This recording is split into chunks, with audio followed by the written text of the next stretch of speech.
नमस्कार दोस्तों, ये कहानी एक भूतनी की कहानी है। तो आप लोग वीडियो में अंत तक जरूर बने रहे और नया है तो चैनल को लाइक शेयर और सब्सक्राइब कर दीजिए। ये कहानी 1952 या 53 के जमाने की घटना है। एक साथ 5 शिकारी मध्य प्रदेश के जंगल में शिकार करने गए थे, लेकिन उन लोगों को ठहरने के लिए जगह नहीं मिल रही थी।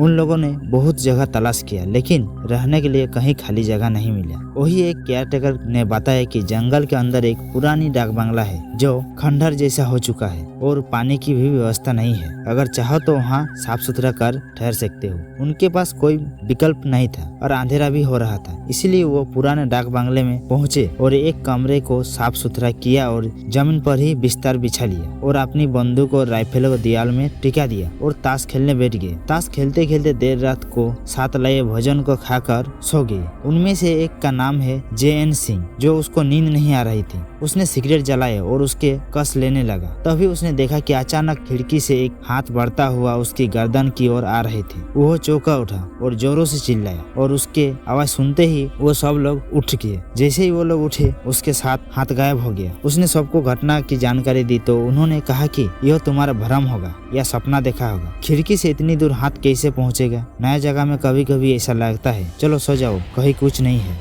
उसने लाख विश्वास दिलाने की कोशिश की, लेकिन उसका बात का कोई विश्वास नहीं किया। सारे लोग फिर से सो गए। उसने भी सोने की कोशिश की, लेकिन उसको नींद नहीं आई। फिर सुबह उठकर सभी लोग नाश्ता पानी कर शिकार की तलाश में निकल गए। उस दिन सिर्फ उन लोगों को कुछ वन मुर्गियों मिली, जिन्हें शाम को पकाकर उन लोगों ने खाया और थोड़ा टहल घूम कर ताश खेलने लगे। तभी पायल की आवाज आई, जैसे ही कोई दौड़ता हुआ जा रहा है। इतनी रात में कौन औरत जंगल में दौड़ रही है? उसके मन में सवाल उठा। खिड़की पर जाकर देखा तो कुछ दिखाई नहीं पड़ा। वो खाना खाकर चुपचाप सो गई। जे.एन. सिंह को उस रात भी नींद नहीं आ रही थी। वो उस हाथ के बारे में ही सोच रहे। तभी झपकी लगी, आंख खुली तो देखा कि खिड़की से एक हाथ उनकी गर्दन तक फिर से पहुंच चुका है। खिड़की पर एक लड़की खड़ी है और हंस रही है। वो चिल्लाए फिर से। सभी लोग उठ गए। उन्होंने पूरी बात बताई और कहा कि चिल्लात नहीं तो मेरी गर्दन दबा देती। सभी लोग खिड़की के पास गए तो जंगल की ओर एक लड़की जाती हुई दिखाई पड़ी। उसके पायल की आवाज आ रही थी। सभी लोगों को विश्वास हो गया कि कुछ न कुछ चक्कर है। उसी की बात करते हुए वो सो गए।